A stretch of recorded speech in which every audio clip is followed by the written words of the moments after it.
I'm Matt Mack and this is Bloody Mavericks.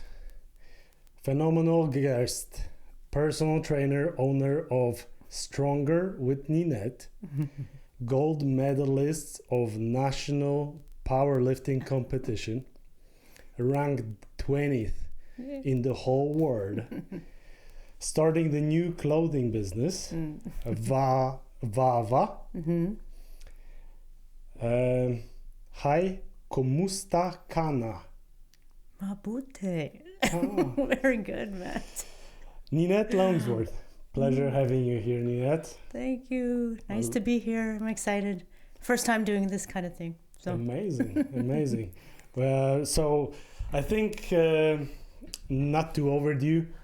We're gonna dig into my preliminary blind guess towards your background and the culture that you grew up with, which is Filipino. You've been born here, correct? I was born in the Philippines. Philippines. Yeah. Where exactly? San Pablo City. Quezon City. is a province. All right. And when did you, with your parents, when did you come here? How old were you? I was 16. Okay. 72. 1972. Amazing. And full on Canadian right now, all the life, right? 51 years I've been living in Canada, so I would still, I would consider myself very Canadian. I've been to the Philippines about 5 times. Okay. I would visit family and relatives there, so I'm pretty aware of the culture, and I can speak a little bit. I completely understand. But it takes a while to have a conversation. Adjust to the language. Gather my sentences. Yeah, for sure. I have to think about it. Yeah, 100%. Oh, thank you. It's always like that. I even think about my Norwegian or whether my Russian. It's so rusty that if I go and I will understand, but then getting into trenches to speak it again, it's completely different story, right? Yeah, for sure. There's one summer I went there for about 6 weeks, and by the end of it, I was pretty good at speaking. Still, rusty, but it was so much better than when I arrived. Oh yes, for sure. I was younger too. So, do you use it right now when speaking to the family? No. Any of the relatives here? No. So I married a Belizean man. So he actually is very Canadian himself. He came here when he was a baby. So and Belizeans speak English. Yeah. They have an accent, but it's English, and Spanish is their second language. Yeah. So anyway, we didn't speak Tagalog in my household. I didn't raise my kids speaking it. I can barely speak it myself. They are upset at me because I didn't teach them. So they always say, "Mom, why did you not teach us?" I'm so upset. Oh, really? Because they're always so, they have Filipino friends or people around them, and they can't speak, so they're a little bit disappointed in me. Yeah. Was it hard growing up? Like where you were growing up over here, your family was around Filipino community? Was it? Yeah, they did. They had Filipino like prayer groups and a community that they would meet once a week or something like that. I remember going to that, especially with my grandmother. I used to be always with my grandmother, and she had like a seniors group of just Filipino parents. They called it a Filipino Parents Association. I remember that. So I would be with my grandmother some Sundays. Yeah, I remember that. That's amazing. And that was in the 70s too, so it was kind of nice that even back then they had that. Yeah, for sure. I think nowadays is less of it than it was before. Oh, maybe. Right? I think back in the day, people didn't have internet, there was no texting, no cell phones. Right. So the interpersonal relation was everything, right? Yeah. You wrote letters. That's For it. sure. Or Oh yeah, I remember writing letters. right? Yeah.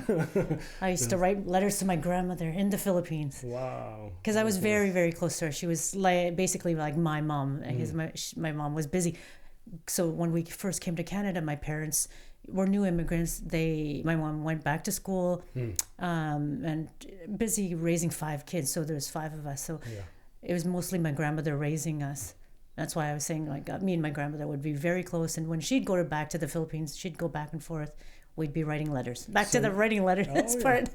So your grandmother came with your parents and you guys? Yeah, I think even earlier. I think my grandparents, so my mom came from a family of 12 kids. And maybe half of them moved to the US and Canada in the 70s. Okay.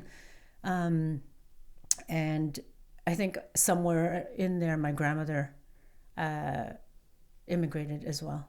Around that time. We're gonna dive in. I want to talk about it, but let's grab some because it's still warm. Goodness. So let me. That's... Are you able to tell us what we have here? Yes, I am. Okay. I've got a couple names because I was like, I'm not gonna remember that. Tell me what we have here. Okay. So we have pancit. Which are noodles. That's right. Yeah. They mix a little bit of vegetables. I was just telling you earlier that I'm not a big fan of Filipino food just because they don't eat a lot of vegetables, or we don't eat a lot of vegetables. So pancit, langonisa. Langonisa is it's like pork sausage. Yeah, the red one, right? Yeah. So I don't want to knock the Filipino, the diet. I'm a personal trainer. I eat healthy. I eat a lot of vegetables. I find it very processed. There's a lot of sugar in it. Oh yes. And a lot of fat. All right. And there's just anyway, it's delicious. It's so good. You could eat it maybe once in a while. But that's longanisa, and the other one is barbecue pork. Yep. On a stick. That's pork, right? It's not chicken. Yeah, mostly pork is what they Filipino pork diet skewers, is. right? Yeah, pork skewers. And we've got the soup as well. Oh, right? the soup. Let me take a look at the soup. Can I use this? Oh yeah. Go ahead. That's yours. So. Okay. Oh, I love this. This is good. This is healthy. Oh yeah. So this soup is called balatong. It's actually a bean soup. Yep, it is. It's a lentil. It's kind of like a lentil That's soup. right. And they put I keep saying they. You are more Canadian than. So my second marriage, I was married to a Polish guy, and he used to call me a fake Filipino. So, really? Wow. You're a fake Filipino. You don't know what. Anyway, we put spinach, and this is a spinach lentil soup. It's very good with Dig in then. Yeah. It's nice. It's tasty. It's really good. Yeah. There's a little bit of garlic. It's completely different to what I'm used to. Yeah, and lentil soup wise. And we put like I keep saying we put like a shrimp. There's these little shrimps that my mom used to put in this soup that would give it that flavor. Like it's do you find it a little bit like a seafoody That's right. taste? Yes. Yeah. It's nice. It's so This is healthy. Like I find here's our vegetables and lentils.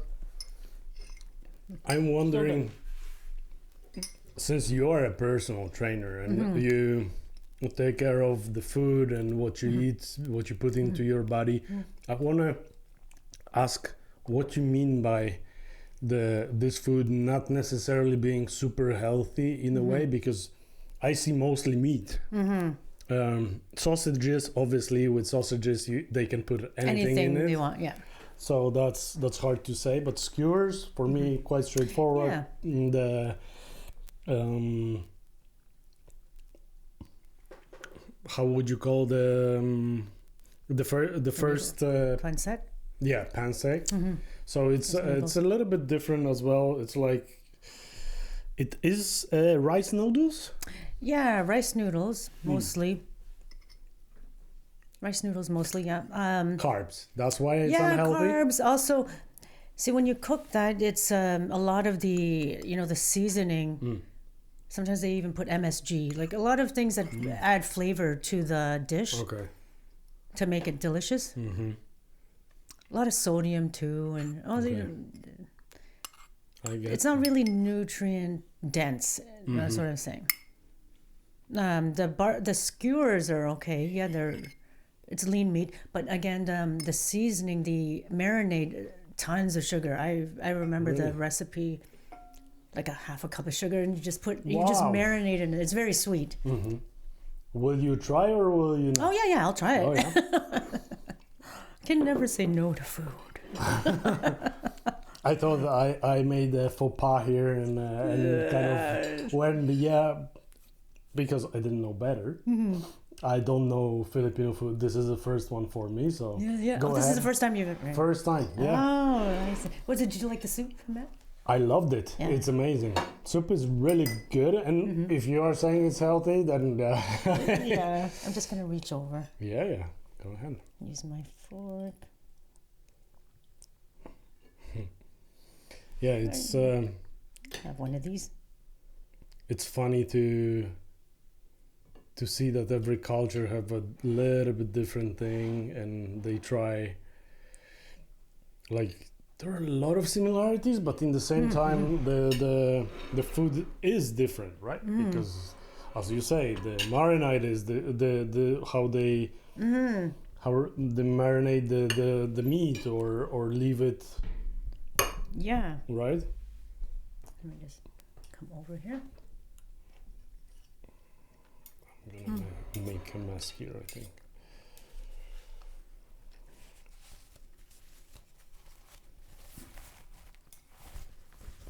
Okay.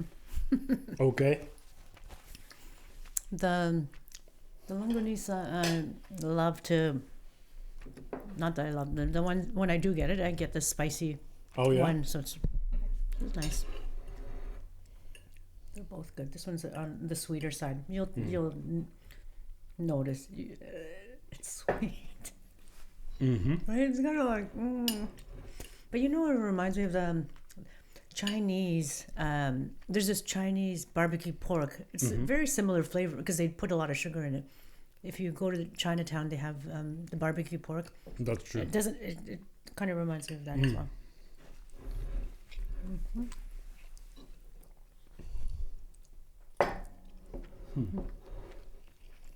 Noodles are good. There's the thicker ones are egg noodle, I believe. Oh. So it's not all rice noodle.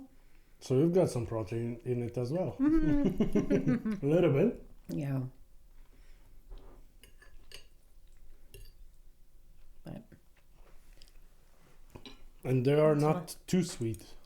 sorry. Unless, I'm trying to eat around the microphone. yeah, you can move it to the front if you want. Just push it forward. Oh, like this. This way? Yeah. Okay. But then, okay. Can you hear me? Oh yeah. They are picking up pretty much, pretty good. So, so you are saying these noodles are actually sweet because after the pork they don't seem really sweet. No, the noodles aren't that sweet. It's just the meat part, like the. I haven't tried the barbecue pork yet though.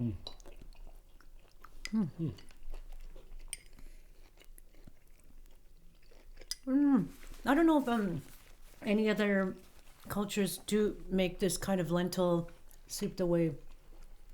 I want to almost say Indian. Not this way. Not this way. So Filipino food, even like the Filipino culture altogether, is such a mosaic or like a mixture of so many different cultures. So we were influenced by like the Spaniards. That's right. They say Dutch. I don't know where it's in our food, but also like Chinese, Japanese, Korean. Yeah. So there's a really all the nations we're going through. Right? hopefully Americans didn't spoil the food as well, because there was a time where Americans were there as well, right? Sorry. In Philippines. Sorry, there's a big piece of fat. Oh yeah. And I don't eat fat in my meat. Anyway, I had to take that out. I get that, no worries.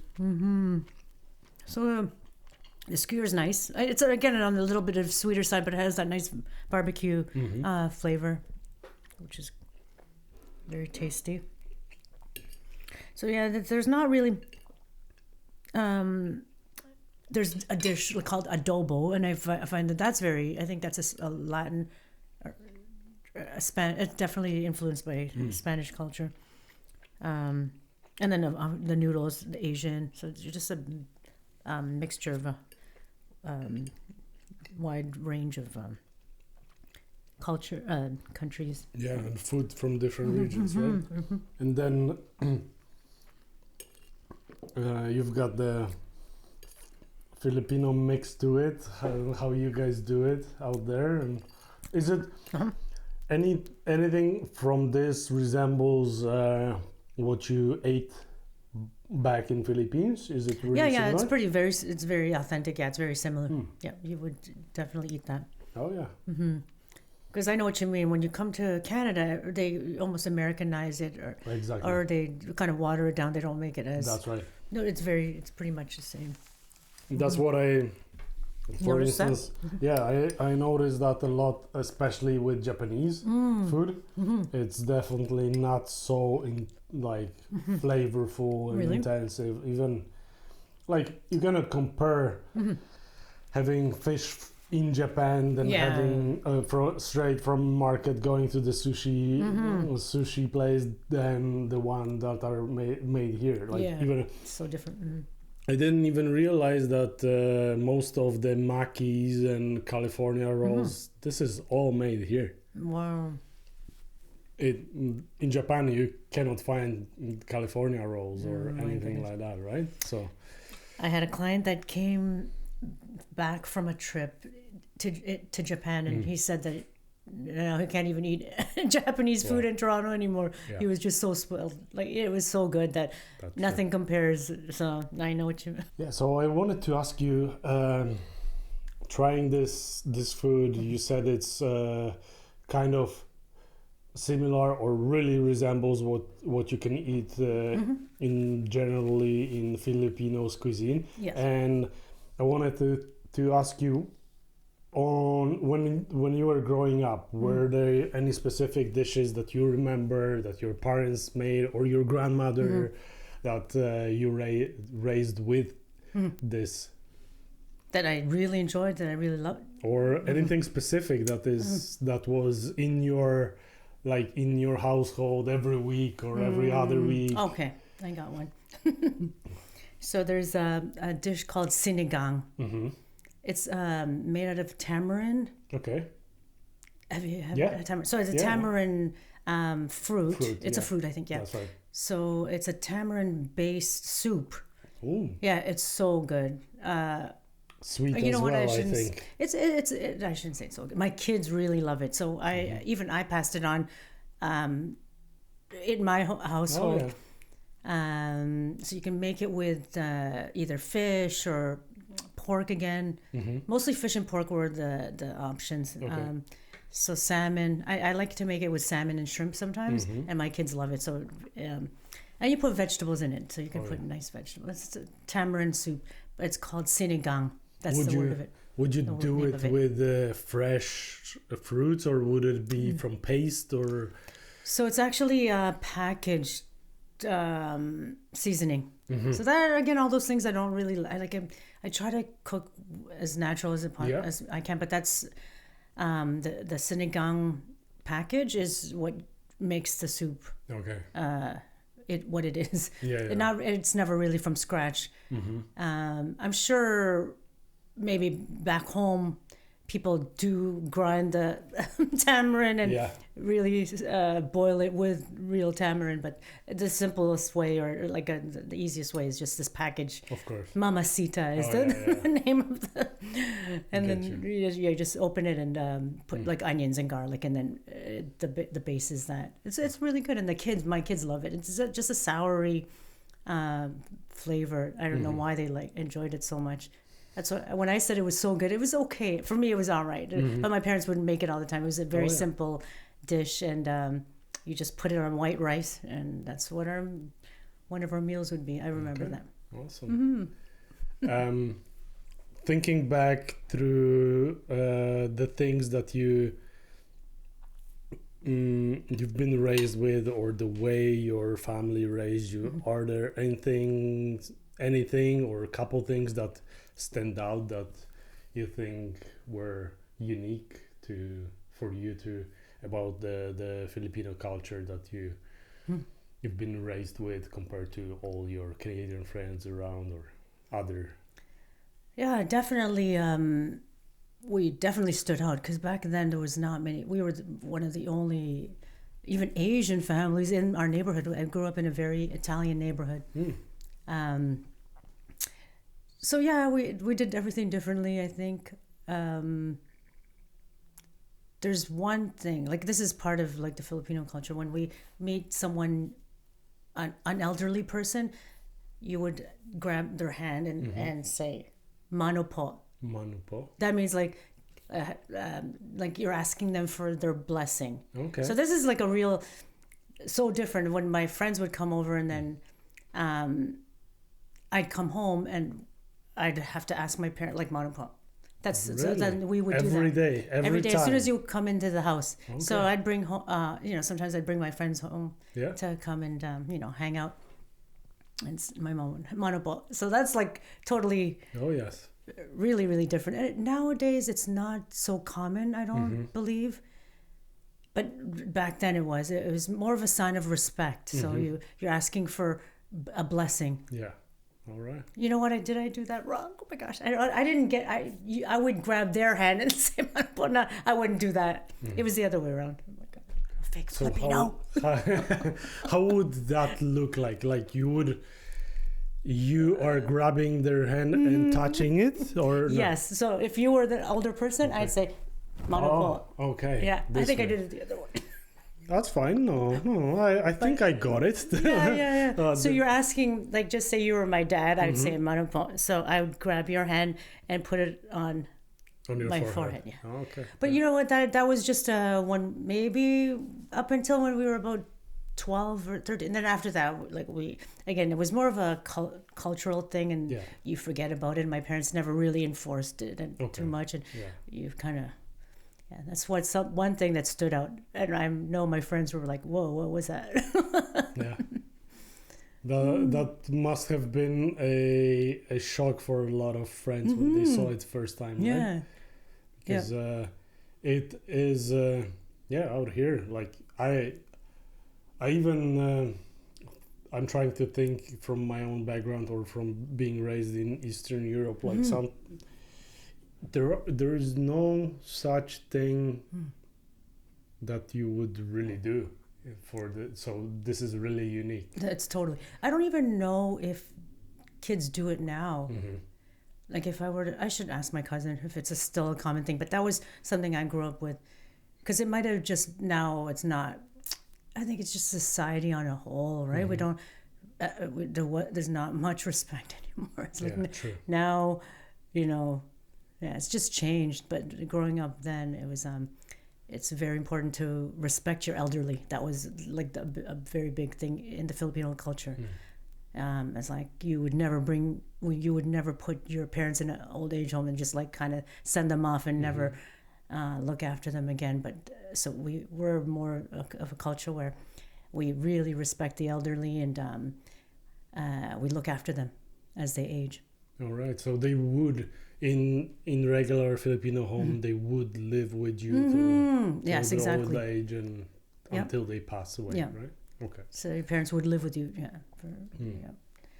So that's that whole thing about, respecting the elderly, the manapo, asking for their blessing. And, Yeah, that makes actually a lot of sense, and in the way, it's the respect is super important. I think nowadays we are losing a lot of it in every sense aspect, of it. Aspect of it. I think that's so. Right. So I'm curious. So I'm going to ask my cousin. She's still down there. Like I still have relatives down there. Ask her if it's a common thing. Do people still do it? Yeah, that would be interesting to know. And Philippines are on our list to go. So I definitely want to visit and see for myself and travel a little bit and I asked you the question about the background and the Filipino culture before you came here, and you mentioned that there was never a time that you went to Philippines and you were kind of a tourist where you could discover and go different places. You usually were going there to visit the family, right? Right. So again, I was saying that my grandmother and I were very close, and that was the main reason I would go. It wasn't to be a tourist and see the country or anything. So she lived in the province, like not in the city. So I'd go there and never really experienced the Philippines as a tourist. So now that she's passed away, she lived to be 103, by the way. So I wanted to share that. She's like, I still feel her. So now, I think I'd love to. I've never done that. I'd love to just go there as a tourist, and people talk about all the beautiful islands, and then I've never been. So it was just always straight to where my grandmother lived, and just stayed at her house for a month. All right. Yeah. So when was the last time that you visited? So she turned 100. She died in 2018 at 103. So what is that? 18, 17, 16, 15. 2015 it was the last time I was there. Okay. I'm counting on my Yeah. underneath the table. I got those moments too, don't worry. So what would you do if you would go this time? Like, what's the plan? You see all these beautiful islands like Palawan, and all these. They say it has one of the most beautiful islands in the world, and Philippines. I don't know how many islands. There are hundreds of them. Like they're tiny little islands. So that's what I would do. Just go there. I've seen the city so many times. It's like congested. It's dirty. It's polluted.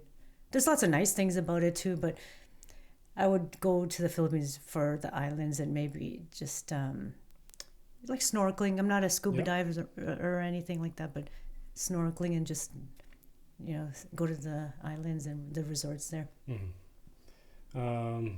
I guess there is, like, the mainland is quite big as well, right? So you can go different places there too, and amount of islands that is there for sure, and the wildlife underwater is phenomenal. I heard, so something to look forward to for sure. What are do you think there are a couple things or one thing that you feel like that you are bringing from your culture that helped you be successful in life in general, or in your practice, in your work? That's a good question. I've always been taught to be considerate of other people. So that's I feel like that's another, could be a Filipino thing, or that's at least in my household, to just be considerate to other people and not be an asshole. You know what I mean? Just be considerate. Put other people not really ahead of you, but just be considerate and care about other people. I think that's one of the things I want to say. Maybe not a cultural thing, but for sure in my household. Okay. Anything else that stands out? Like work hard. My mom always say, just work hard. Don't do anything half-assed. Like if you're gonna do something, do it completely. But then again, I'm not sure if that is a Filipino thing or not. Or there's a lot of similarities to it. I would say a lot of cultures have that grind, but cultures that I don't know how to describe it, but I think cultures who have that either discovery part to it or pushing towards unknown and going after, right? That entrepreneurial kind of spirit, or exiting of the comfort zone and finding their own ways.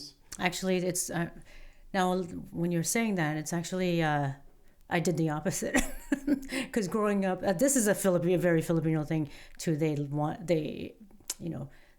expect you to go into the healthcare system, or either industry as a nurse, or there's so many Filipino nurses, like they're all in that industry. So my mom was a nurse, and she wanted me to get into nursing.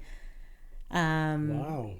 So it's almost like I did the opposite. I didn't want to do that. I wanted to be an entrepreneur. And I wanted to step out of like what they wanted me to do, like just get be a nurse. I took nursing. I did take nursing for a year, but that's actually a very Filipino thing. So many nurses in the hospital. A kid in a certain get into direction. that. Yeah, be a nurse. You'll have a good job. You'll be stable, and you won't have to worry about your finances. You'll have a solid job. Wow. Nursing was the Filipino thing to do. I actually didn't, and both my parents. My dad was an accountant. My mom was a nurse. So very. Solid jobs and 9 to 5, and not 9 to 5. My mom worked shift work, but I did kind of the opposite. I wanted to work for myself. I didn't want to work for other people. Although over the years, you have to do what you have to do to make a living. You do work for other people. That's but right. I kind of veered off in the other direction. It sounds like you went on your own path. You forged your own way through that. Even though that push through the parents, you still found the way how to go around it and find your own niche. Yeah, I tried the nursing thing, but it wasn't for me. Yep. At least you kind of try to please your mom for a little bit, and then showed her that it's not for you. And at the end of the day, did she accept that you went your own route? Yeah. Even to this day, she's gonna be 80. She's still critical of what I'm doing, and why are you posting that on Facebook? She follows me on Facebook. What did you post that for? Very critical, but you come to a point like, I'm 55, I can do what I want now. So I think a lot of the Filipino, again back to that question, I think in the Filipino culture, the parents have all the say, and you have to kind of listen, bend your head and do what they say. Yeah, so that's part of the Filipino culture too. Let's throw that in. I think on that side, you still kind of managed to forge your own way. Eventually. Through it. It took some time. Took a lot of time, yes.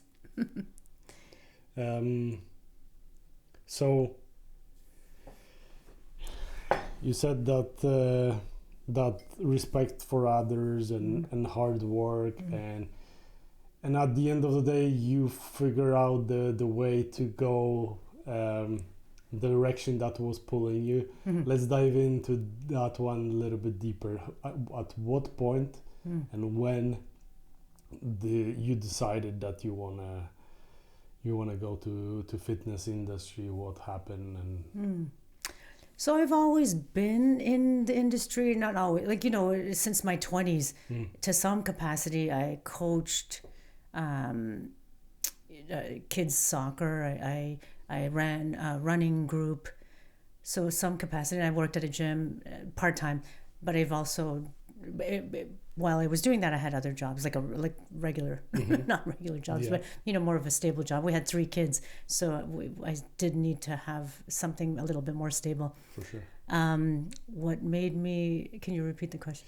It's like, at what point you basically decided that you want to go and like focus 100% towards the strength, the coaching of other people, and then next step would be the powerlifting thing, and now being a champion as well. Thanks. So when we moved to the city from the suburbs, I think I decided then, because there was so many gyms in the area. Like we moved to Leslieville, so there's the first gym I worked at was the training room. Moving from the suburbs, it was a bodybuilding gym, and then there was gyms in the beaches, and there's so many gyms in the city. So I thought that, hey, I can do this working like different gyms. Before it was in the suburbs, there was one local gym, like, you know what I mean, at the community center gym, and that's where I worked. And it was hard to travel this, but in a smaller, a small dense community, I was able to work several gyms, and that, I think that's what I said to myself that I could make a living, like full-time doing this, and I did. So amazing. It took a while, like to believe that I could. Why is that? Because you are working for yourself. It is a hustle. You have to get clients all the time. People sign up and then they stop, and you always have to keep getting new clients.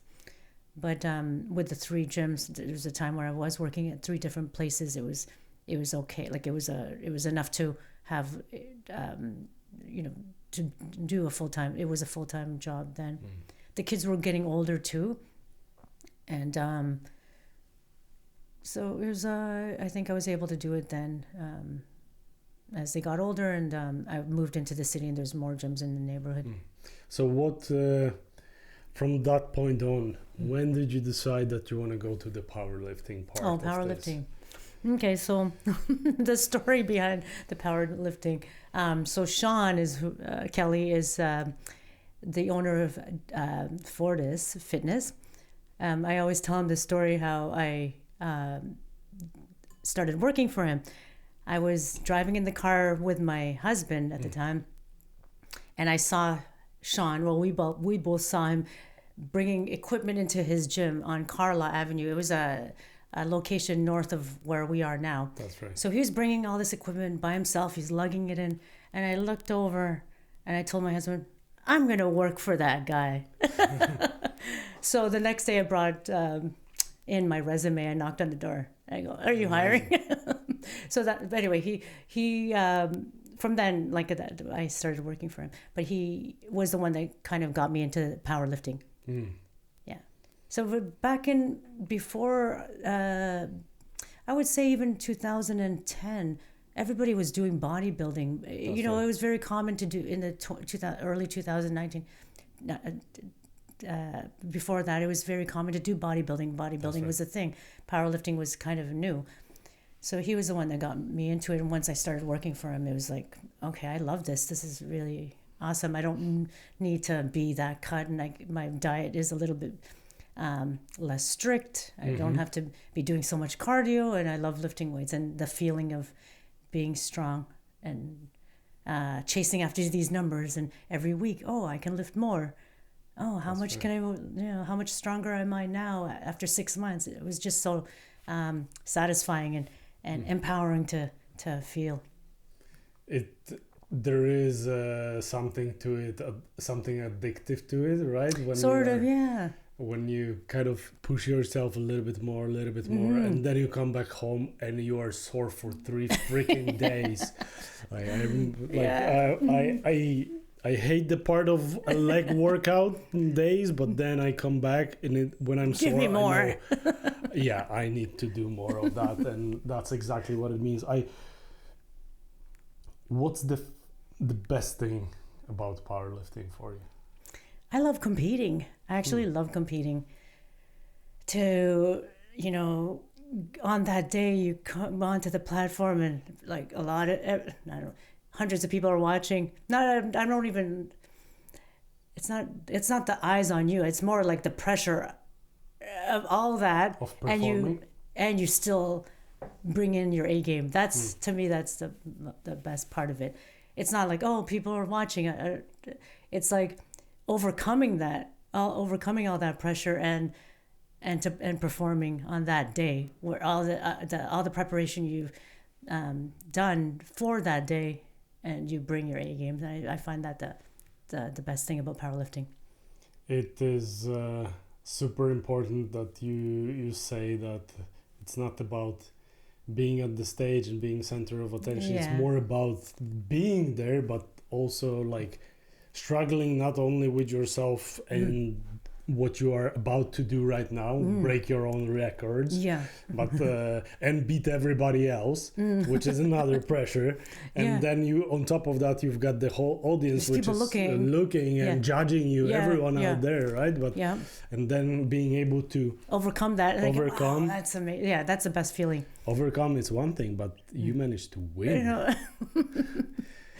That's amazing. Thank you. That's phenomenal. And then the last competition, let me add, it was live streamed, and this is like the first time I've, like, oh my gosh, people are watching. Online as well, yeah. So one of the attempts, so you have 3 attempts. The second attempt, I actually almost screwed up because when I approached the bar, it was for a squat. The guy on the microphone said, "This is for a national record, and that's attempting a national." Like, oh my gosh! So like, it just threw me off. And then the live stream, and then people like, I almost screwed up on that. But anyway, I managed to pull it through. Amazing. Yeah. So for people who do not know, what's the difference between powerlifting and bodybuilding?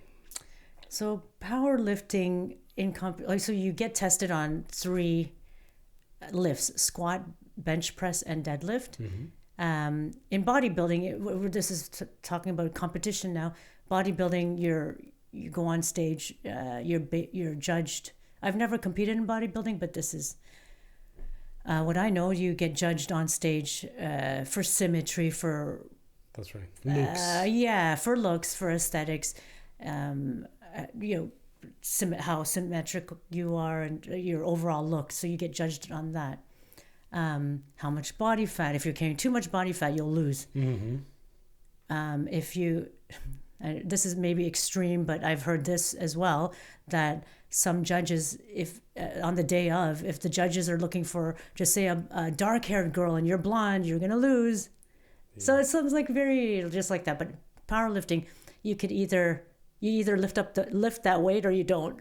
It's either black or white. Like there's no, you either do it or you don't. That's right. So no hidden agendas and stuff like that, right? I don't want to say it's political, but it could. This is what I have a friend that's a judge, so he's actually told me that. So it's like there's some truth to it. Oh yeah, for sure. And I think it's like the first one that you mentioned. It is solely about the looks. That's the Vanity Fair to it. Like you are judged how you look, and that's it. Whereas with powerlifting, those 3 categories, it's like you against you. Yeah, exactly. And then even that, even though there's people in your age and weight class competing on that day, it doesn't even really matter. You can compete with them, but it's more what you did the last meet or what you lifted in the gym last month. If you can do more than that on that day, the day of the meet, like you're a winner. Like that's how I see it. I'm a winner. Like you just compete with yourself, and that's what I love about the sport. I'm not knocking bodybuilding or anything, but I love powerlifting for that reason. And there was a time when I wanted to compete in bodybuilding because I thought that was the ultimate thing to do. You push your body to the limit. It takes so much discipline, and especially with diet. So what made... Oh, why I didn't do it? Why? Why did you change your mind? Here's slamming bodybuilding again. So I didn't like the idea of, the self-tanner. Okay, I'm already brown, but you still have to put all the self-tanner, the makeup, the heels and the fancy okay, I'm really slamming by the bikini and Yeah. And I'm not against bikinis. I love wearing bikinis. I take pictures and a lot of, when I go away, it's in bikinis. But it's that whole thing. Just I didn't, and then you have to pose, and it's really difficult. And and that's one of the reasons why I didn't. I just couldn't get the poses right, and I just like I didn't feel good doing it. It's more like a strength version of the modeling runway. Kind of, yeah. Right. Yeah, it's a show. Like you have to put on a show, and you have to look beautiful that day. And the whole whole twisting and posing and stretching your muscles so they look the best in the best light, best angle. Oh yeah. So there's a lot to it. Whereas with I respect it totally. yeah. Like it's so difficult. That's why I didn't want to do it too. Yeah. Another reason why. With powerlifting is just power, right? Yeah, either you pick it up or you don't. If you can't pick it up, you don't get the points, or you get red. So lights.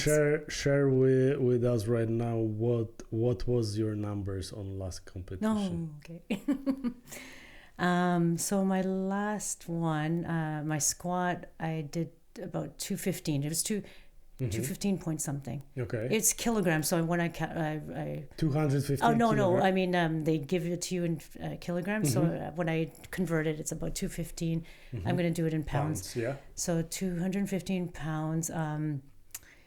There was a time that was squat. So it's like it's not that big of a deal. Like, but for me, it was I hurt my back one time squatting, and anything over 185, I would be freaking out. Like I would be like mental, and I'd be, afraid to put more weight on the bar. So my last competition, I did 203 in the squat. So I thought, okay, anything over 200 is great. Yeah. But this time I even did 215, and it was like I felt like it was so easy. So a lot of it was mental. And now that overcoming that. Yeah, now that it's 215, I know I could do 225, which is 2 plates. That's going to be my next. But anyway, 225 is the next one. Okay. Yeah. So what was on the bench then? Bench, I am not great. 121. Okay. I'm at a. Again, it's pounds. So when they loaded the bar, the next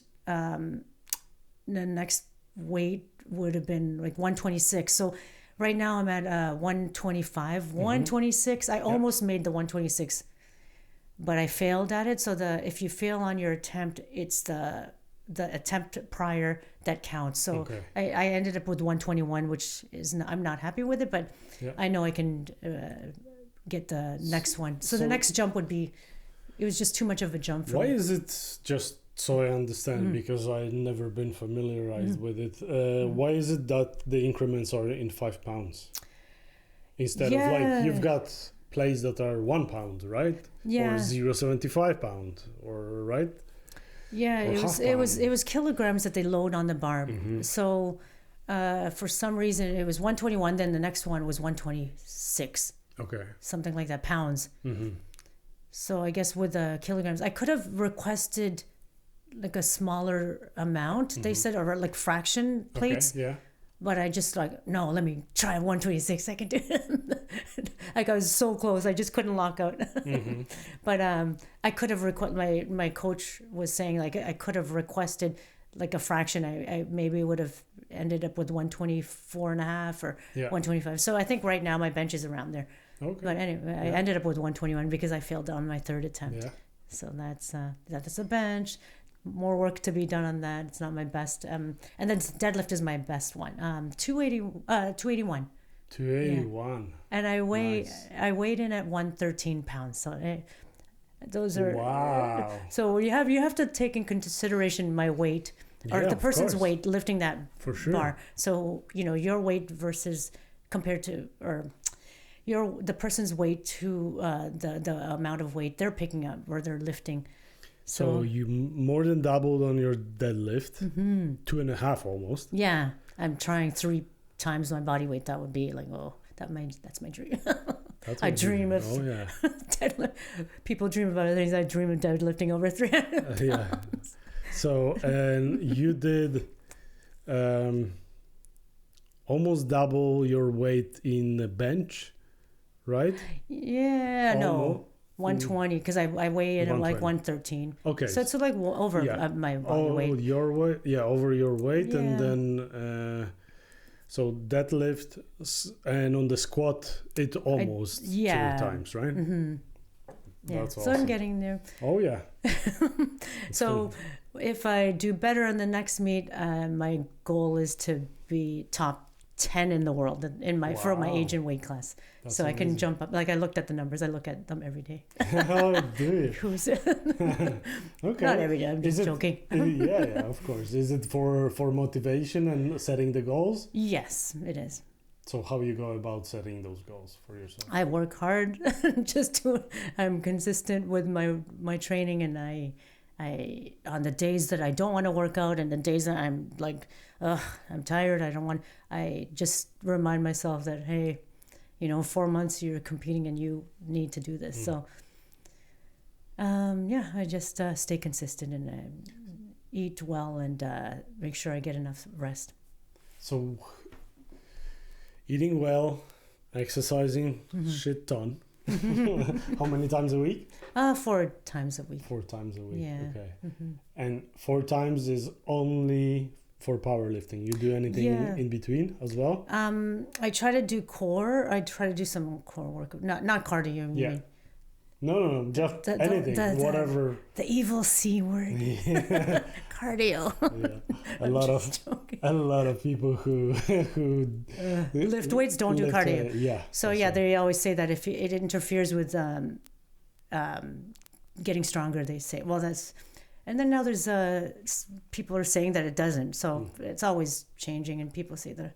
I think there's always need to be a balance between those, right? Because it cannot be that it.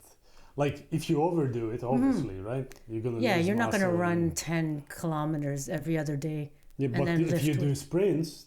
Yeah, high intensity. Yeah. Or even plyometrics would be something that would, kind of go hand in hand with lifting, because you're working speed. It's speed work. That's right. So that could work, but I don't do anything. Okay. This is the first time, actually, I'm training like 5 straight months prior to a competition. I usually train maybe 3 months before a meet, and then I don't do much until the next meet. Yeah, I don't focus on powerlifting specifically. Yeah, until there's another meet. But this is the first time I'm actually training 5 straight months. So let's see where that goes. That's what my coach, like I have a coach that, he did mostly just my programming. So he didn't really coach me per se, but he gave me a program, and he was saying to me, like, it boggles his mind that, I just dabble into like powerlifting here and there. Then he sees me, doing kettlebells, or he sees me doing like interval training and all kinds of other things. But he says it'll be interesting to see how strong I can get just training 5 months of powerlifting. So it's a longer duration of time, right? Yeah, you can do more. I'm curious. Yeah. So I am curious, actually. Are you right now the strongest that you ever been? Yes, I am. It's so weird. Yeah, it's so strange because I'm 55. Like, I never thought I could be this much stronger. Like, I started competing, I think I was 45, I want to say. So 10 years. Yeah, 10 years. And my numbers have just I'm so much stronger. And you'd never think, because everybody thinks, after 40, you're going to be, you're not going to be. But I haven't broken yet. Nothing. Knock wood. Everything is inconsistency, right? It's like, if you stop and don't do anything, you're going to lose it, and you're going to start seeing the decline. But if you continue hitting the ground running and push yourself, I think so. Your body, our bodies are capable of a lot, right? For sure. You just I train smart. I've been doing it for so long that my form is pretty good. Yeah. So you have to just listen to your body too, and make sure your form is perfect. If you load the bar, and you're not doing something correctly, you're going to get hurt. Yeah. So injury, I've been, not injured. I haven't had any injuries. Rotator cuff. My knees are a little bit sore sometimes. I think that's more arthritic because, you've been doing, all the heavy lifting. Eventually, it's not injured, but sometimes I feel a little, it's a little Worn something. down, Worn out, exactly. We're going to get worn out anyway. Yeah. I might as well feel healthy. Yeah. Yeah, and making everything else stronger, right? Exactly. That's for sure. So looking through your experience with exercising and going through the different journey, and right now being a champion, national champion, and still being the strongest ever. Yeah. What's the biggest lesson for you? The biggest lesson, just be consistent and be disciplined. I think it's so easy for us to talk our way out of not showing up at the gym or not doing what has to be done. What has to be done. It's made me more of a disciplined person. I stick to everything I say. Like if I'm going to say that I'm going to be there, I will be there.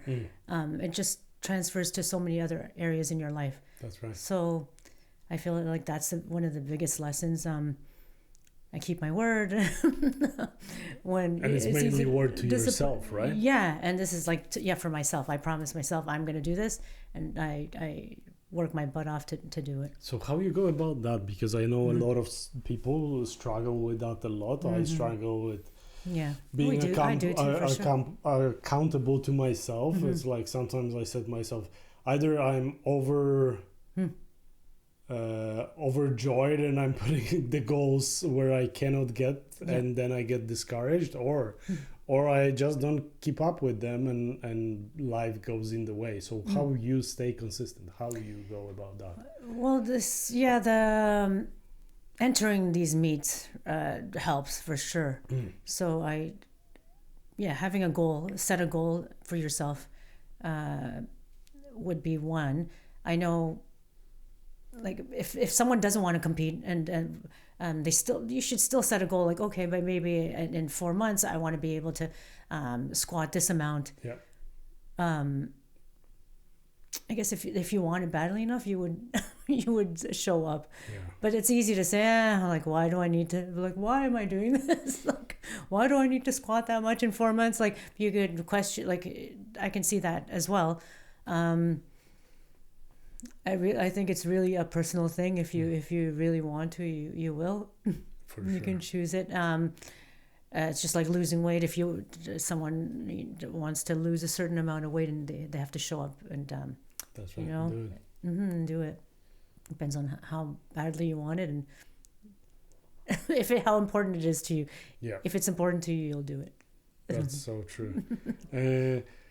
Is there, on your those five months increments, what are you trying to achieve in terms of weight advancement? Like, for instance, right now, from last meet to next one, when is the next meet? September 17th. Okay. Did I say that right? Yeah, it's the 17th.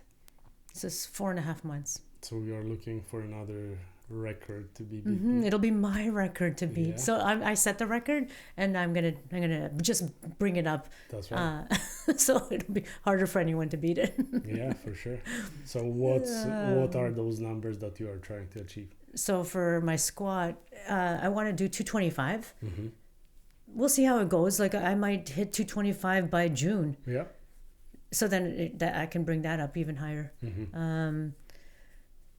So from 215 to 225, that's only 10 pounds. 10 like, pounds, when you think about it, it's like only 10 pounds. We'll see.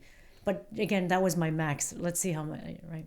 And on the day of it, I felt like I had more. So 225 in my squat. Bench, I wanted to try like maybe 130 because I failed at 126. So I've been benching 3 times a week.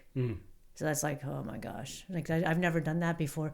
That's a difference too in my training in the past. Yeah. I would just bench here, dabble with bench here and there, but it never really went up. But my coach was saying, like, it's not going to go up unless you do it more often, right? Yeah, for sure. How often do you bench, man? I don't bench right now. No? Is you have an injury? Or? Yeah, I've got injured shoulder, and I can still bench, but I feel like if I went to the point where I was pushing more. I was on the 2 plates, and I was adding more and more, and then I started feeling it on your shoulder. And then I couldn't do anything for a couple of days, and I just went back, and now I'm doing different types of exercises, but still, like, I would love to fix my shoulder and get back to it. Was it a rotator cuff injury? Yeah. So that's it with bench. Like I asked that because like guys usually bench 2 to 3 times a week. That's right.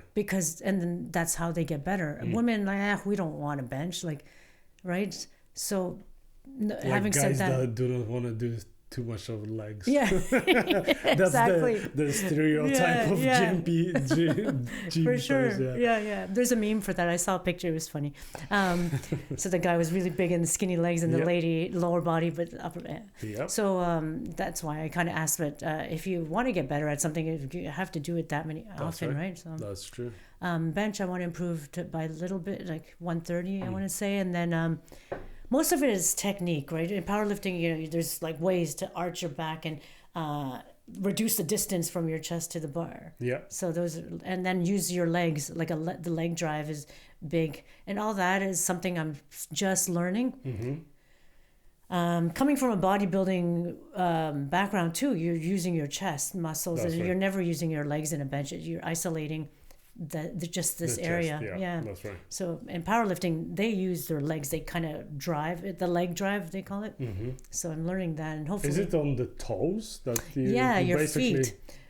Yeah. I find that it's more timing. So as soon as you're here, you have to time it so you kind of have that little bit of a jerk, almost like a jerk from the legs. From the legs, leg drive they call it, right? Okay. And then pushing it back. I didn't do that. I used to always just straight up. Yeah. And that's it's so much when you go straight back, like when you go back again, you use your legs, and that will help extend your elbow and complete so during your trainings you focus on doing that and more technique, and so you definitely during the competition, that's the only time that you do your 1 rep max, right? So during your regular training, what are you like, how many reps are you going for bench bench or any other during training? So usually 5 under 5 reps. I never really do like volume. Yeah. In one program, he had me doing 8 reps. So that sometimes anywhere between 5 and 8 reps. And how many sets of those? Like 5 at least. Okay. Maybe like 8, including a warm up. So you're benching for a half an hour. Would you like switch in between? Would you go do a set of bench, then a set of squats? No. You would just go... sit there and do like bench for like 45 minutes almost. Okay. I get you. Okay, so one training would specific. Be basically specific for that. Okay. Well, that's what I was saying. This is the first time I'm doing like 5 months of just powerlifting specific workouts programming. Before, after the meet was finished, I would go do kettlebells. I run hills. I like bodybuilding too. I would go back and doing high repetition of things, bicep curls again. Yeah. But and then not always squat and deadlift. I would do more lunges and anything other than like the 3 lifts, just to give it a break. But now this is the first time I'm doing like just straight for 5 months. Wow. I'm just curious to see what happens. Yeah, for sure. It is super interesting to talk about it and see like how you prepare to different things, right? Because there are different ways how you can exercise your body, right? For sure. High intensity, low intensity, high rep, right? Or powerlifting, 3 main exercises, and that's it, right? Or it does get boring, but like that's why I used to just do something else after. Okay, yeah, makes sense for sure. And at the end of the day, those 3 exercises are mainly hitting whole of your body, but still you can supplement it with some extra, right? Just to make it stronger. The core, for you sure, always core, need to make it stronger, right? Yeah, for sure. Core and glutes, they say. I don't do enough glute work because you could do specific, like it's supposed to help your squat and your deadlift. But I'm guilty of not doing enough core. Okay. Do you do any of the grip exercise like hangs or? No. Okay. And do you like during the competing? Do you use straps, right? You can no. So this is raw powerlifting. Oh, the only thing that's a different. There's a different. So the only thing we're allowed to use is knee sleeves, and you can use wrist straps, so they just kind of wrap around your wrist and that's it, but not just wraps for support of wrist. not straps for picking up the bar in a deadlift. No. Okay. You said something. I was asking about the grip, right? Because that's like for me when I'm thinking about it, if you want to go higher up with and exceed your own limits. At some point, like myself, with my deadlifts, I feel like sometimes if I'm like, or I'm doing farmer's carry, right? I feel that my whole body can carry it, but then my hands start open up, right? Yeah. By itself, and I'm losing that connection, right? So I was curious. Yeah. So with that question, you almost want to train your weak links. So whatever your weakest, so if your grip is, you feel like that's your weak link, you could do more grips related exercises. I want to say my weak link is maybe my core. So really? I should be doing more core. My back, I know your core. I know it's like boring, and you know. So I want to say my weak link would be maybe my core. Like I have really strong glutes, so I'm not going to spend like more hours doing hip thrusts, and because I know like in a deadlift, my lockout is really strong, and that's just your hips, like your glutes, right? So that's not my weak area, and maybe legs. Like I think maybe my quads and hamstrings could be stronger, like leg specifically. So I don't know. Is there anything about calves that my calves? Yeah. Nah, I think they're more for looks. I don't know. Would you can? Is there anything that would they benefit for them? I don't know. What function would probably they stability mainly? Yeah. Right. It's more for takeoff in a like just say in a sprint you'd use it for like a takeoff in a. So but for powerlifting, for stability for sure. Ankle and a calf. I was saying for aesthetics, you want to have nice. Oh yeah, for sure. That's the other thing. What's funny? Sorry, is I do calf raises every day when I brush my teeth. Oh, it's like a habit that I have. So I don't do them in the gym, but you still want to like you want to you're wearing heels and. Makes sense. So I'm like every morning. This is something quirky about me. That's a good tip for ladies, I guess. So you just brush your teeth. I'm doing my calf raises every day. Every morning. Not at night. Okay. Just do it once. I know. That's so cool. I wanted to ask you, since we were talking about the whole powerlifting and you going through. Starting the love to fit with fitness and then going to powerlifting, going to national championship. I love your starter story when it started with your family. Yeah. Can you tell us a little bit more about that? Yeah, so I started at a very young age. I grew up with 4 brothers. Yeah, I can imagine. In the 70s, I was telling you about my parents are old-fashioned Filipino. they always believed that girls should be doing this and boys doing something else. So we're completely different. And a little girl shouldn't behave this way. So my brothers would be off playing their sports and doing their thing, and they had all their friends, and I would be isolated. I would always just be at home with my grandmother, and I couldn't join in because they said, oh, girls aren't allowed to play, girls aren't allowed to do that. So it would just bother the crap out of me. And I would say, you know what, I need to, why can't I? It's so unfair that why can't girls do this? And I want to be able to do this. So my brothers would say stuff like, oh, you're not strong enough. Oh, you're not fast enough. Girls can't do that. You run like a girl.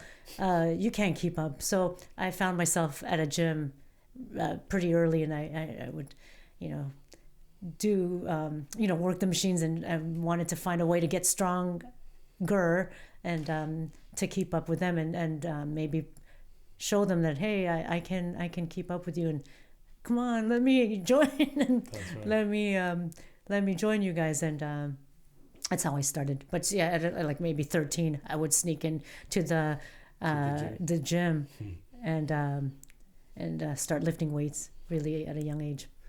I love your story, and I remember the moment when we were recording documentary about you with my wife Kat, and which is not public yet. Hopefully when it's gonna go out, everybody can watch it.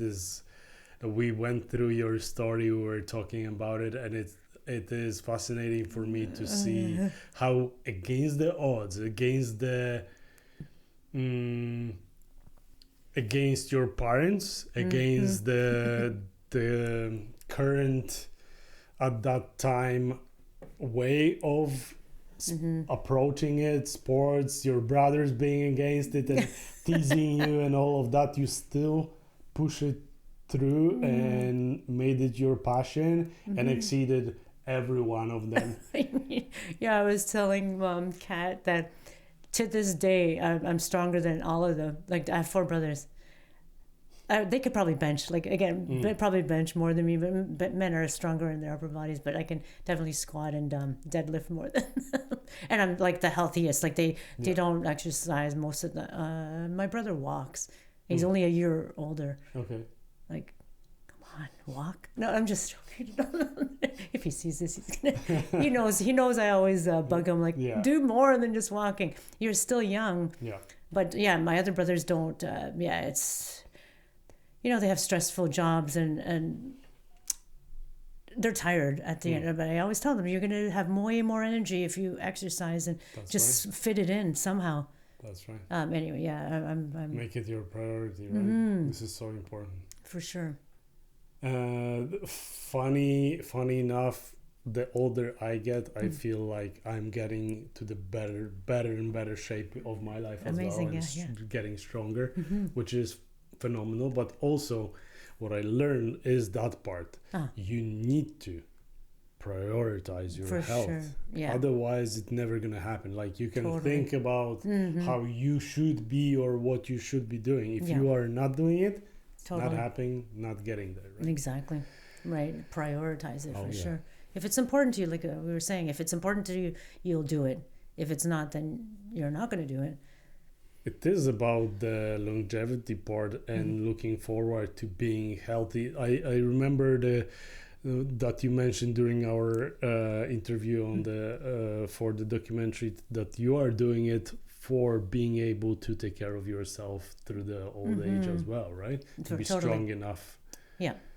I know it sounds funny. Like, it sounds kind of like, I want to be able to get on and off a toilet unassisted. Yeah.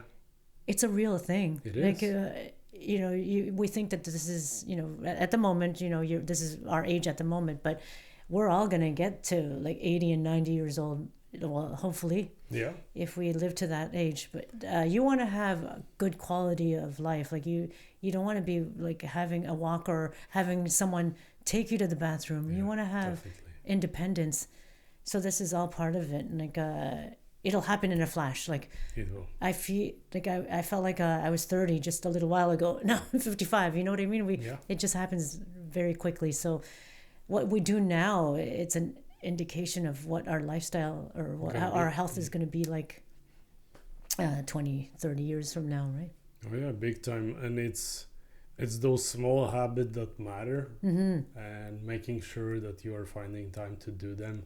For sure. I like when you are talking about old age, the only thing that I can just imagine how I would be feeling is after the worst leg workout that I have, that everything hurts 2 days after, 3 days after, and I have a problem sitting on the toilet myself. I'm like, if that's how old people feel when they are moving, I'd rather pay the price today and don't have that problem when I'm old. Totally, for sure. Because now I'm strong and healthy, and I have all the power that I need to take care of my body. Yeah. I will not have that when I'm older. So unless exactly. I put my mind to it and do it right now. For sure. I saw it firsthand because when I was working for a seniors, it was an adult day program. So I would teach classes there, and the ones that were really active, the ones that were strong and still mobile were the ones that were active, in their 30s and 40s. Right. So they kept up. But then you can clearly see the other ones that were not, and they were as young as even just 60 and 70. They're already using a walker. Like, they didn't take care of themselves. Like, it's you can just see it clearly, and you don't want that for yourself. Like, you gotta do something now. Oh yeah, definitely, big time.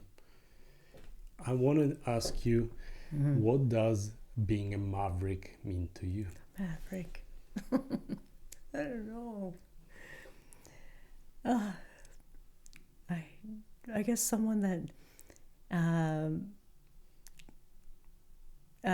doesn't give up, someone that's persistent and has courage and drive. For sure. Yeah. I think you, with the genes of your grandmother, I think you are on the right path to live longer than her. That's for sure. And you are one of the mavericks that I know personally, which I'm grateful for. So thinking about the maverick, what does success is? For me? Yeah. To me, what does success mean? I think to me, success means just being being happy. I feel like there's no like price tag that you can put on it. It doesn't mean it could be a price tag for someone else, but for me personally, it's just to be happy and seeing my kids, healthy and close to me. That would be, I'd be happy with that, and to me, I feel like I was successful at in this life. I brought my beautiful kids and I have a nice family, and they're good people. I raised them well, and I'm doing something I love. And that's awesome. To me, I feel like that's a success enough. It's so personal that I'm always thunderstruck when I hear different versions of success. Yeah, and it's it means so many nice. different things to different people, right? For sure, definitely, and it's all success. Exactly. No you can't say exactly. Success could mean like, oh, you want to be a multimillionaire. For some people, it's money. Until they get that number, right. They're not successful enough, or if they don't have that dream job, they're not successful enough. But to me, it's like I love what I do, and my family's close to me, and we have a great relationship, and that's important. Amazing. Yeah. So, on the harder note, then, what is your failure story? Oh, failure. Okay. I don't want to say it's a failure, but I've got married twice. Both.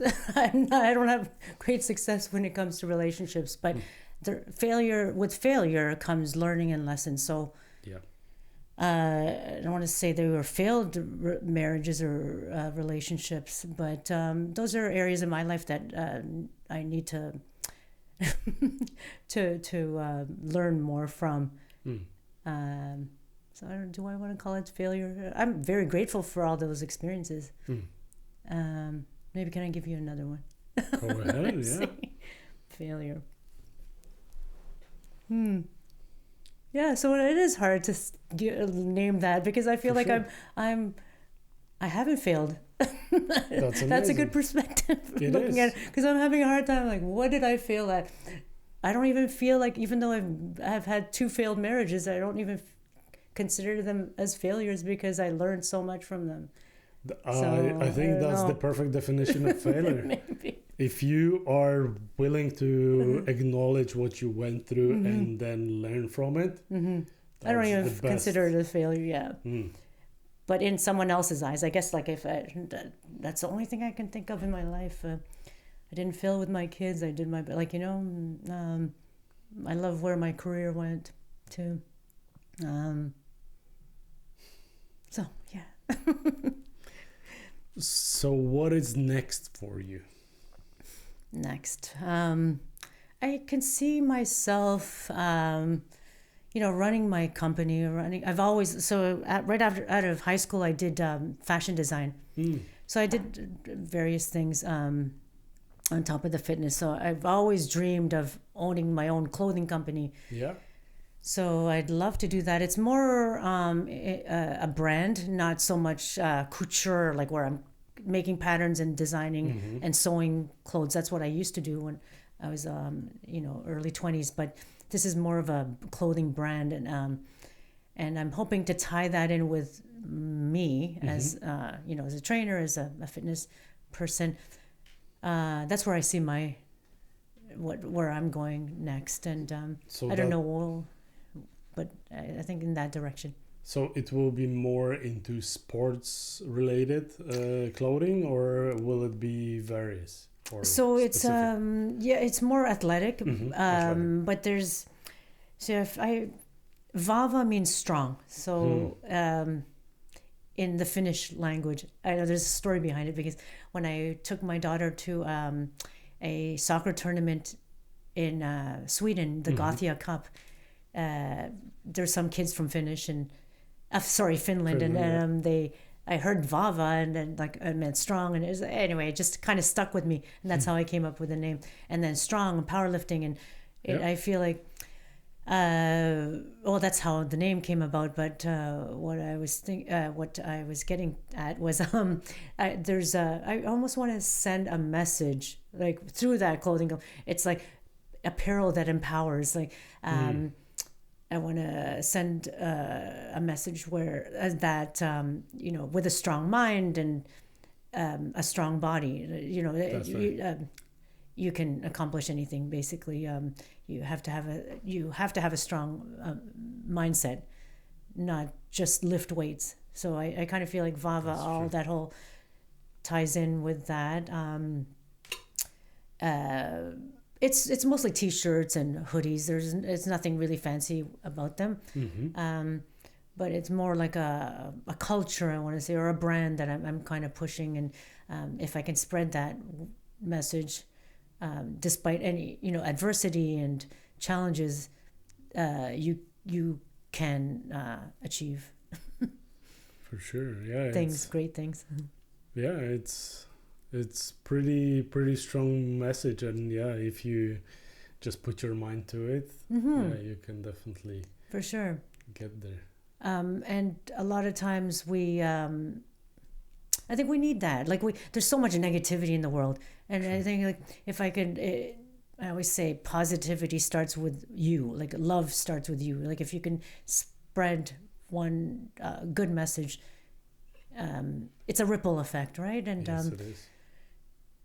that's where I want to go towards, and if I can do that through my clothing line, I'd love that. That would make me happy. That's amazing.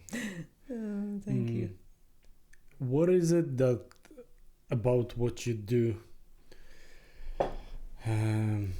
So I think that answer, or I will answer the question how I understand. Correct me if I'm wrong, but from what I'm hearing is the thing that you want people to know about what you are doing is that you are encouraging other people to go after those goals, making their mind strong and then going into making their body strong, so Right. it works as a perfect machine. Yes. And you can carry that with in every aspect of your life, like not only in the gym, like yeah, you can achieve anything if you put your mind to it. And yeah, that it's not only in the gym, you can carry it into other areas in your life, and I think that's such a powerful message. For sure. I wanted to know, based on your work and your trainings and your company profile, who is your ideal client? My ideal client? I love training women around my age where they feel like they it's over, or like they feel like their life is like there's what's the point? I'm just gonna I want them to like just start getting to move again, and anyone like 45 and up, like they can still have energy, and they can still feel and look better. It's not over. Yeah, I think I like train. That's my favorite client to train. Yeah, men for sure. I train a few men too that want to learn how to lift, lose weight, but awesome. yeah. I think a lot of women, especially who are lacking that self-confidence and esteem, needs that, and your support For would sure. be phenomenal. It is. What do you do for fun? Fun.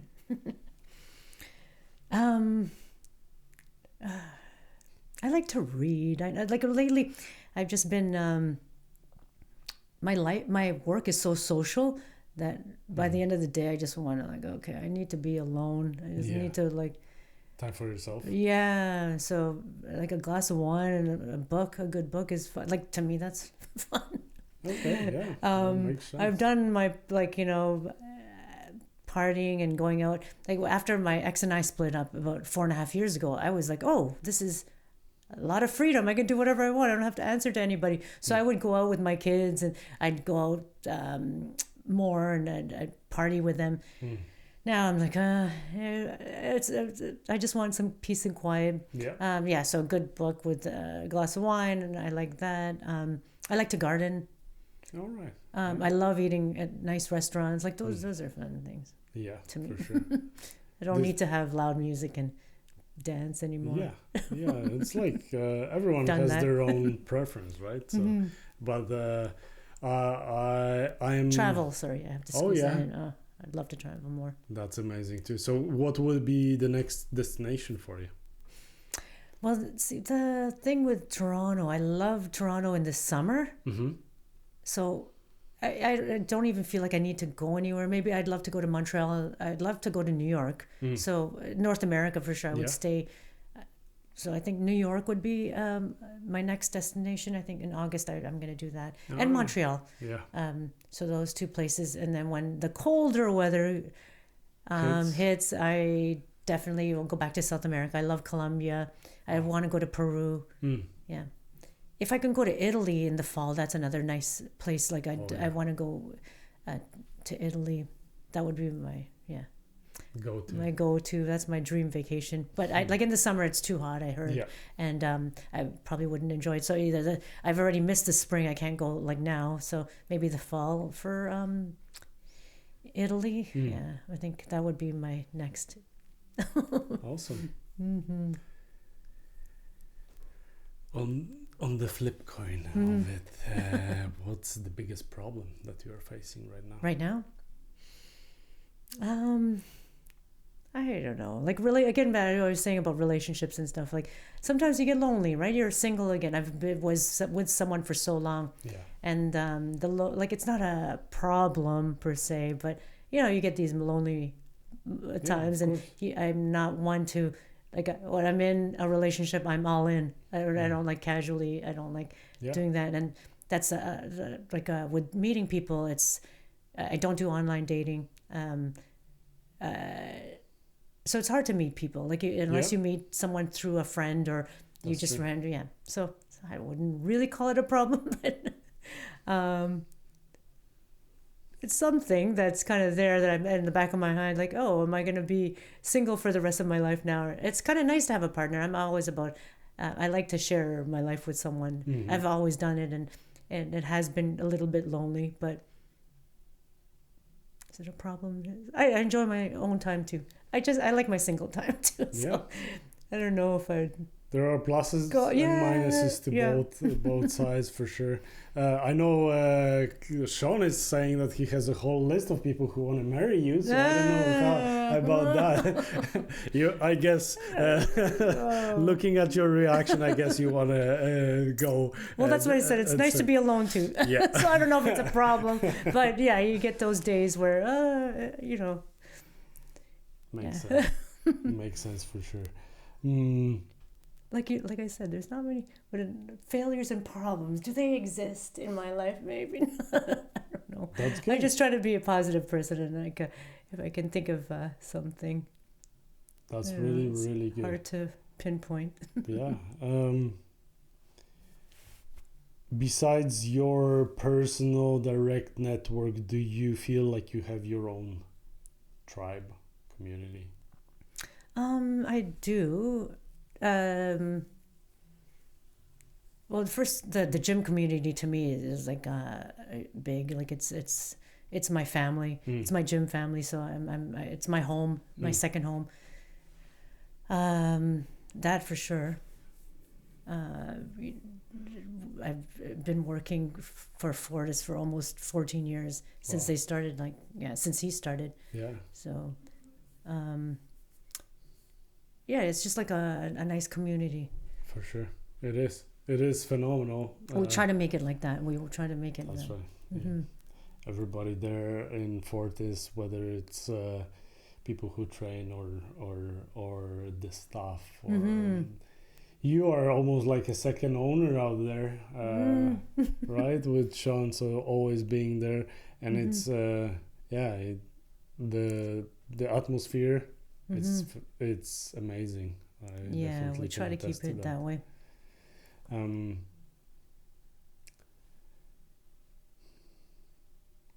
When you are thinking about that part, the community that you guys built around Fortis, the big thing usually for people is the feeling of belonging. Right. What would you do to help someone feel that they belong more? See, remember back a little while ago we were talking about the Filipino culture. I think that's right. Again maybe part of where that's one of my fortes. Like that's one of my that's why he loves me for that part, like my role in the gym. Yeah. Because every single person that steps into that gym, I always make sure they're welcome. Yeah. And that was both, like we're on the same page when it comes to that moonshine. So we always want to make sure that the gym revolves around that whole feeling of belonging.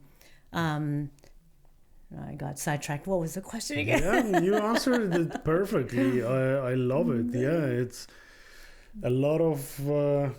what would I do to make them feel better? What would you do? To make them... So as soon as they step in, like I always ask about them. Like, what are you looking for? And why did you seek us out? And what are you looking for in the gym? And then I always want to find out about the person that steps into the gym and speak to them as an individual, not just a random person coming in. I want to know about you. I want to know, like, why are you looking at this gym to join, and tell me a bit about yourself and how you want to improve your health or your fitness. Why are you seeking this gym? So I get to know a little bit more about the person, and that's a good way for them to feel like, we're interested in them. Oh, yes, for sure. And they're not just like a random person coming in and we just want their membership. Yeah. So it's completely different. Different in 40s, like everyone feels that they. Uh-huh. I don't know. I cannot speak for everyone, but I feel like everyone finds their own place there, right? Mm-hmm. Which is phenomenal. We've actually kicked people out that have attitudes, or they think they're like, they're doing not doing something wrong. Like, but if they're rude to someone, or if they're disrespectful to anyone, we've kicked people out. That's awesome. So, that's the only way. Like, you need to sift through people, because you're always gonna have those bad apples, right? For sure. Coming in. For sure. Are you ready for sum up? I've got 2 deeper questions and harder ones as well. What question would you like to be asked more often? Oh, that's a tough one.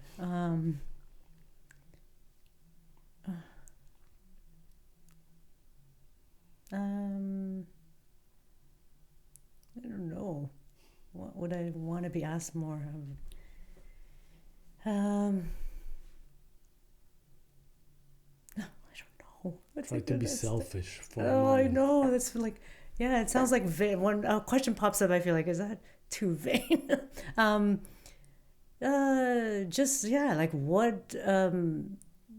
what's your secret, and how come you don't look your age? Like, everybody's always shocked about, you're 55, like, what is your secret? So then, like, I get it asked often, so I don't know if I'd want to keep it, like, but it's, I don't mind sharing it. So I guess it's something that Ninette, what is your secret? What's the secret sauce? I know.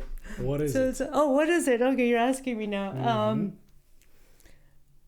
I think a big part of it is just your attitude towards life, and just after my ex and I split up, like, it was freeing. It gave me a different perspective on life. To really try to be happy. You only have one life. That's right. And choose to be happy. And I think a lot of it, when you're happy inside, it shows. And when you're miserable, like, it adds age to you. Like, you look older than you are. So I want to say that that's one of the big things for me. Of course, I eat well, and I exercise, right? But a lot of it is attitude. Like, if you're happy inside, it shows. If you have a positive attitude, it shows. That's true. So I think that would be my biggest secret. I laugh often. I'm happy, and I try to not let things bother me or stress me out. I kind of let everything go, like, whatever is meant for me. I'm pretty spiritual too. I believe in God, and whatever God's will is for you. And sometimes we don't have control. Sometimes, no matter what you do, you have no control of it, and it just happens, and you don't know why. That's true. Certain things are just your destiny. This is what I believe. You can work so hard and you want this so badly, but if it's not meant for you, you'll never have it. Yep. Or if you're not even trying, but all things, circumstances, people come to you and bring you that whatever thing to lead you to a certain destination, and you didn't even know it was coming. Like, things happen. So just letting things be and not stressing about stuff, and like, just enjoy life in the moment. I think that's another thing that's my secret to me. A little bit younger than I am. Look younger than I am. It's super important, and I'm still working on it. Not to it's so hard. Get stressed. Yeah, it is so super hard. Yeah, for sure. Do you have a practice that helps you keep this way? Like, I don't know, early morning meditation. or praying, or whatever it might be? So I believe that for me, it was just looking back at my experiences in the past. Like, wow, all those things I was worrying about and stressing about, I was just wasting my time stressing and worrying about them.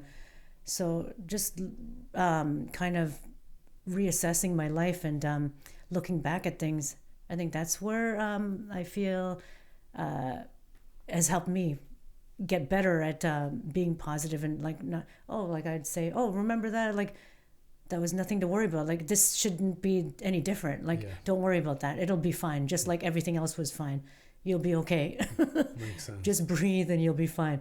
There's always going to be challenges and obstacles in our life, and no one's life is perfect. You just have to just ride the waves and just know that it'll be better and it'll all work out.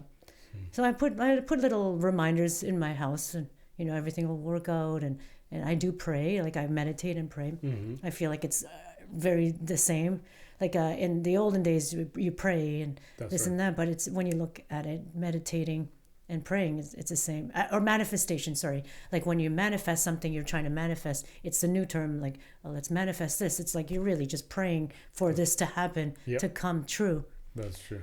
So I do a lot of that. I try to manifest things or try to make things happen in my life, and ask God for things that I want and believe that it will come to me. So all those things are good practices to I'm sidetracked now, but whatever. What we were talking about. To keep you on the positive side. And see, don't let the negative hit you and you were saying about practices, down, right? So those are the things I do, and just remind myself that look at what happened in the past. Like you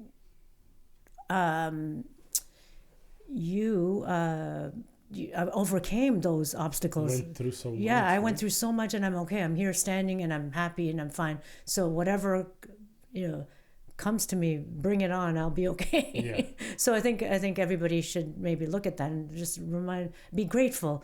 Like all those things you've had experienced, be grateful for it, and you'll be okay. Like things will all work out. Definitely makes so much sense. Ninette, what was the greatest day of your life?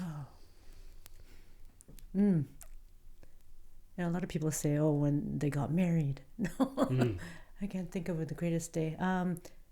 I think 3 days were the greatest, because my kids were the day of my kids' birth, like each one of them. So the days I gave birth to my 3 kids. Amazing. So each one of them, that was the best day. Days, 3. Ninette, it was a pleasure. Thank you for being here and sharing your story and your wonderful experiences. Thank you. Thank you for being a guest on the show. Thank you so much, man. It was so much fun. Thank you so much. And it's a wrap. We dare you. If you are bold enough, hit subscribe, repost the rebellion, and don't miss out on next week's episode. It's going to be bloody brilliant. See you on the next one.